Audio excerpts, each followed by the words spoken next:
네, 안녕하세요. 올해 한평예중에서 한문을 가르치게 된 임성규라고 합니다.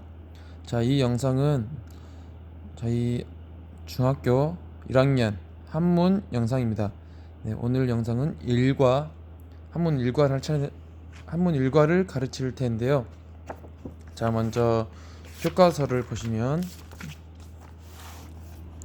저희 한문은 총 하나, 둘, 셋, 넷, 다섯, 여섯, 일곱, 여덟, 크게 8개의 주제와 보시면 24개의 과, 24과로 이루어져 있습니다. 그 중에서 오늘은 일과이기 때문에 한문의 첫걸음에서 첫 번째 한자와 한문의 기초에 대해 알아보는 시간을 갖도록 하겠습니다. 자, 짧은 영상이니까 부담 없이 봐주시기 바랍니다. 자, 10페이지 일과 한자와 한문의 기초입니다. 한자와 한문은 무엇일까? 자, 한자는 이 나온 대로 이 한 글자, 중국어로 된 한문으로 된 한자로 된 한 글자이고, 한문은 두 글자 이상이 합쳐지게 된 한자 두 개 이상이 합쳐지게 된 한문입니다. 자, 이 한문은 한나라 때 중국에 한나라라고 있었는데요. 그때 이르러서 지금 같은 글자 모양을 사용했기 때문에 한자라고 불립니다. 그래서 이 한자가 모이게 된 문장이나 단어를 나온 대로 한문이라고 합니다. 자, 한자 문화권은 대표적으로 한국, 중국, 일본 이렇게 동아시아권으로 이루어져 있습니다. 여기 나와 있는 예는 저희 한국의 지하철, 그리고 중국의 공항, 일본의 지하철, 이렇게 기차역이죠. 이렇게 해서 어떻게 한자가 쓰이고 있느냐에 따를 예시로 보여주는 것입니다. 특히 우리나라는 중국의 영향을 옛날부터 뭐 조선시대, 고려시대 그 이전부터도 중국의 영향을 되게 많이 받았기 때문에 한자를 뗄래야 뗄 수 없는 관계라고 보시면 됩니다. 자, 한자의 3요소입니다. 한자의 3요소는 여기 한자는 하나의 글자가 모양, 소리, 뜻 이렇게 세 요소를 동시에 갖추고 있는데요. 이 모양은 나중에 지금은 알기 어렵지만, 자, 일단 이 모양은 형자입니다. 형. 그러니까 읽을 때는 형, 뜻은 모양. 그래서 모양형. 소리 음자고요. 뜻 의자입니다. 이렇게 한자는 뜻과 한 글자 글자 자체에 뜻과 의미 있는 표의 문자입니다. 표음 문자. 자, 여기 두 번째 줄에 표음 문자. 이 글자는 저희 나라 글자나 영어처럼 이렇게 A, B나 기역, 니은은 아무런 의미가 없고 이게 소리만 있는 거잖아요. 그러니까 A, B, 기역, 니은 이 자체는 의미가 없지만 기역, 니은이라는 소리는 있죠.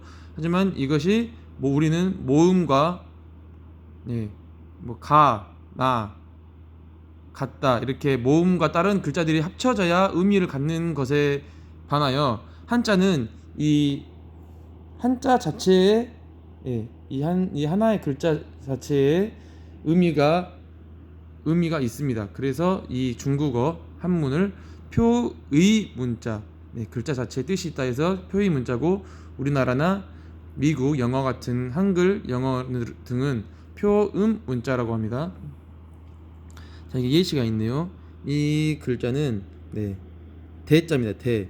우리가 족발 대자 주세요, 치킨 대자 주세요 이렇게 말하죠. 그때 쓰는 클 대. 뜻이 크다, 소리는 대. 이래서 클 대라고, 큰 대라고 하는 한자입니다. 또 다른 예시가 저희가 흔히 쓰는 사람입니다. 이 인자, 이 글자는 읽을 때는 인, 그리고 의미는 사람인. 그다음에 이 두 번째 글자는 계란할 때 란자죠. 계란할 때 란, 알란. 참고로 계란에서 개자는 닭 개자입니다. 그리고 이 글자는 혀, 우리 입안에 있는 혀, 그리고 읽을 때는 설, 그러니까 한글로는 혀고, 네, 한문으로는 한자로는 설이죠. 참고로 저희가 항상 수업을 학교에서는 이제 선생님과 학생들이 서로 얼굴을 마주 보고 이렇게 서로 상호작용을 하면서 해야 되는데, 이렇게 지금 코로나19 때문에 저희가 피치 못할 사정으로 인하여 이렇게 영상으로밖에 볼 수 없게 됐잖아요. 그래서 선생님도 이 영상을 찍는 게 처음이라 되게 어색하고 낯설어서 약간 말을 좀 더듬거나, 예, 그럴 수 있는데 그런 부분들은 학생 여러분들이 조금, 예, 이해해 주시고 감안하고 들어주시기 바랍니다. 자, 세 번째, 한문은 왜 배울까? 첫 번째, 원활한 언어 생활을 위해.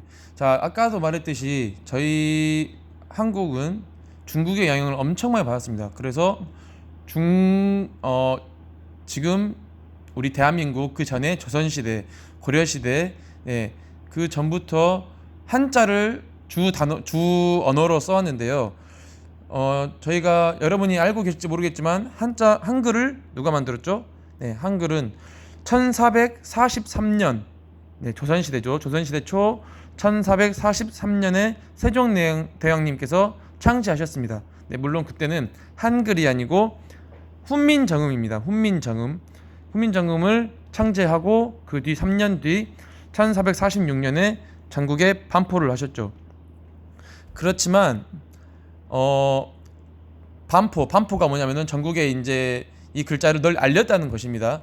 그렇지만 그 당시에 언어, 우리가 말하는 말고 쓰거나 읽을 수 있는 그런 문자들은 지배 계층, 그러니까 권력자나 양반, 그 당시에 양반들이 무기로 사용할 수 있는 수단이었습니다.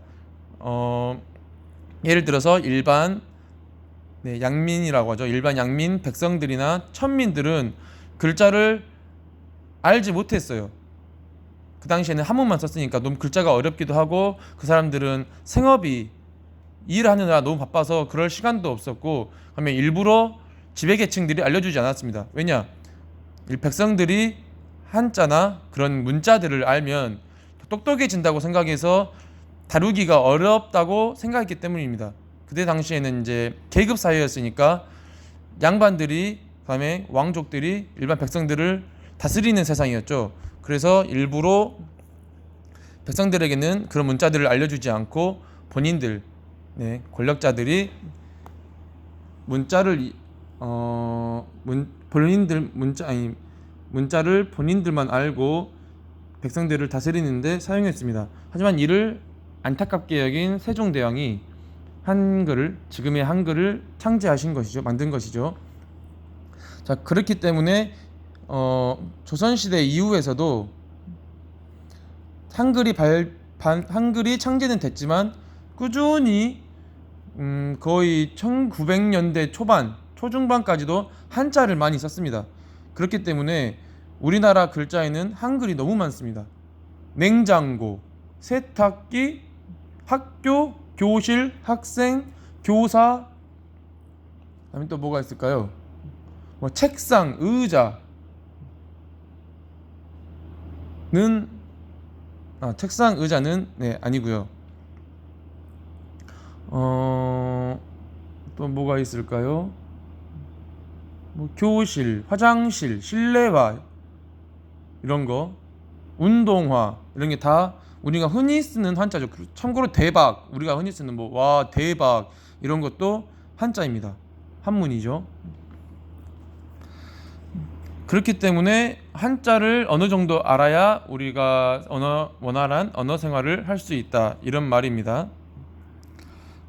두 번째, 건전한 가치관 인성 함양을 위해. 우리가 수학이나 과학, 국어, 영어 이런 걸 배우잖아요. 물론 국어, 영어는 우리가 실생활에 많이 쓰긴 하지만 수학, 사회, 영어, 과학, 수학, 사회, 과학 이런 것은 조금은 우리가 배우는 수학 공식들이나 이런 것이 실생활에, 나중에 우리 컸을 때 실생활에 사용하기에는 조금 거리가 있는 내용들이잖아요. 그렇지만 우리가 그것을 왜 배우느냐? 그 수학이나 과학을 공부함에 있어서 그쪽에 뇌 속에 있는 그런 지적 능력들을 키울 수 있다. 지적 발달을 이뤄낼 수가 있다. 네, 그런 목적을 두고 그런 의미를 두고 그런 공부를 합니다. 똑같이 이와 마찬가지로 한자도 이런 한자와 한문을 배워가는 과정 속에서 네, 선인 조상들이죠. 선인들의 건전한 가치관과 바람직한 인성을 배울 수 있다라고 그런 의미를 두고 우리가 한자를 배우는 것입니다. 자, 세 번째, 전통 문화를 계승하고 창조적으로 발전시키기 위해 읽어보시면 현재까지 남아있는 문화유산입니다. 문화유산과 우리 생활에 이어져 내려온 전통 문화는 대부분 한자로 기록되어 보존 전승되었다. 따라서 한문학습은 우리 전통 문화에 대한 기초 지식을 익혀서 계승 발전시키는 데 도움이 되며 나아가 창조적인 문화 콘텐츠를 만드는 원동력이 된다. 그리고 네 번째, 한자 문화권 내의 상호 이해와 교류를 위해 아까 말했듯이 한자 문화권 대표적으로 저희 한국, 중국, 일본이 있죠. 네, 현재까지도 이 한자가 중요한 많이 쓰이고 중요한 기능을 하기 때문에 한문을 배우면 한자 문화권에 속한 나라들을 이해하는 데 도움이 된다. 네, 이런 내용입니다. 자, 일과의 내용은 간단하죠. 끝났습니다. 벌써 일과의 내용은 끝났고 이제 저희가 학습해야 될 한번 해봐야 될 거 한자를 쓰는 순서입니다. 한자를 이렇게 쓸 때 있어서 하나씩 이렇게 쓰는 거를 획입니다. 그러니까 이것이 한 획, 두 획, 세 획 이렇게 되는 것이죠. 자, 한자를 구성하는 점이나 선을 획이라고 하고 이 획을 쓰는 순서를 필순이라고 합니다. 한자는 필순에 따라 쓰면 맵시 있고 멋이 있다는 얘기입니다. 멋이 있고 편리하게 쓸 수 있습니다. 그래서 한자를 쓰는 순서에 대한 9가지 원칙이 있는데요. 위에서 아래로 쓴다. 왼쪽에서 오른쪽으로 쓴다. 가로 획과 세로. 자, 한번 써보면서 하겠습니다. 자, 위에서 아래에서 쓴다는 총 이렇게 3개의 줄이 있죠. 이 3개를 위에서부터 쓴다는 겁니다. 자, 보시면 하나, 둘, 셋. 하나, 둘, 셋. 네, 이렇게 쓰는 것이고, 자, 왼쪽에서 오른쪽으로 쓴다. 자, 이건 이제 세로로 3줄이 있죠. 이럴 때는 왼쪽부터 하나, 둘, 셋. 하나, 둘, 셋. 하나, 둘, 셋. 이렇게 쓰는 것이고, 가로획과 세로획이 교차하면 가로획을 먼저 쓴다. 가로획. 자, 보이시죠? 글자 하나, 둘. 하나, 둘. 하나, 둘. 쉽죠? 자, 참고로 이 첫 번째 글자는 석삼, 셋, 삼자이고 하나, 둘, 셋 할 때 셋자, 셋삼. 그다음에 이거는 내천입니다. 우리가 신해가 할 때 내죠. 신해. 네.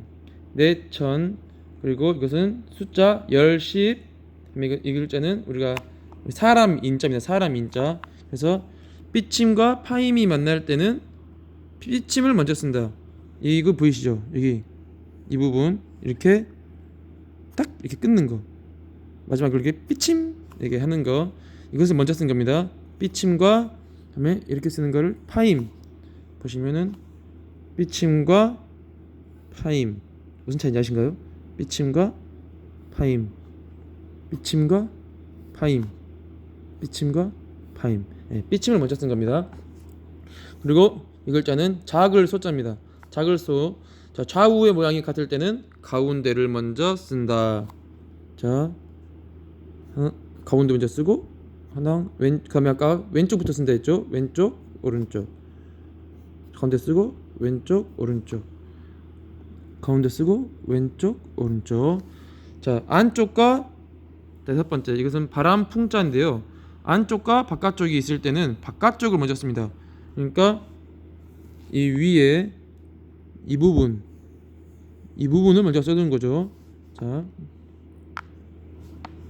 여기 이렇게 보면은 자세하게 순서가 나와 있는데 선생님이 한번 써주는 이렇게 순서가 나와 있죠. 하지만 선생님이 써주는 걸 한번 보여주는 겁니다. 자, 바람풍자. 땅 바깥쪽 먼저 써주고 이렇게 이렇게 이렇게 이렇게 이렇게 아시겠죠? 다시 한 번 더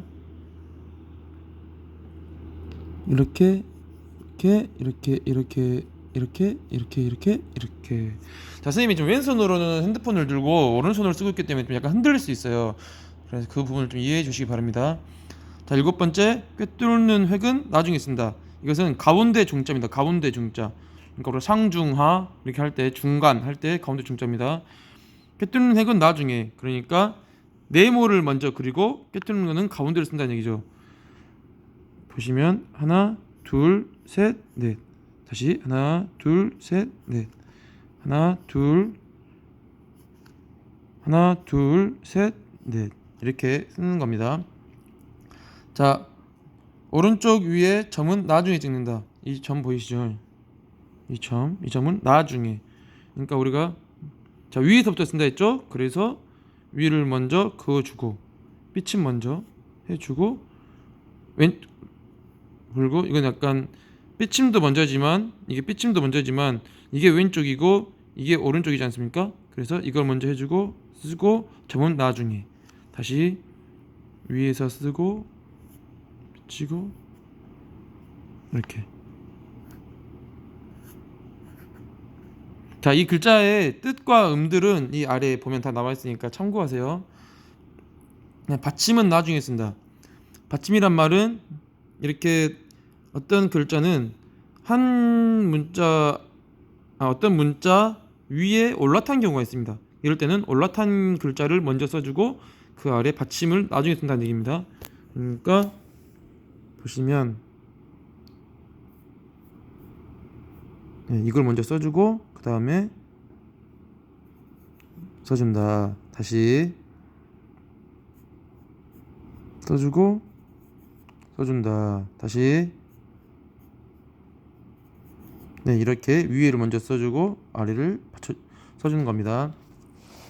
자, 이제 이렇게 진짜 끝났고요. 옆에 이제 문제가 있습니다. 문제 술술한 문제가 있는데 이거 보고 한번 풀어보시고 여기 꼭 한 번씩 다 써보세요. 써보시고 제가 또 강의에 문제를 올려둘 겁니다. 간단한 문제니까 책을 보면서 찾아보면서 문제를 풀어보세요. 이 문제 말고 또 다른 문제가 있습니다. 그 문제도 강의에 올려놓을 테니 한번 보시고요. 과제는 여기 나온 저희가 일과를 하면서 여기 아래에 글자들이 있습니다. 이 글자들을 아직까지 쓰는 순서는 잘 모르니까 한 번씩 아닙니다. 이 글자들은 내버려 두고 이 강의를 보고 그다음에 여기만 그다음에 이 아래 바르게 쓱쓱 있죠. 바르게 쓱쓱을 이것만 책에다가 써보시기 바랍니다. 그리고 여기 문제 술술 문제 풀고 제가 따로 올리는 영상도 문제도 한번 풀어보시기 바랍니다. 자, 제가 처음 찍어보는 영상이라서 많이 말도 더듬고 좀 정리가 잘 안 됐을 수도 있는데 다음에 혹시나 또 영상을 올리게 되면 그때는 조금 더 여러분이 듣기 편하게 할 수 있게 올리도록 노력해 보겠습니다. 자, 강의 잘 들으시고 저희가 얼굴은 서로 계약하고 나서 건강한 모습으로 뵐 수 있었으면 좋겠습니다. 자, 수고하셨습니다.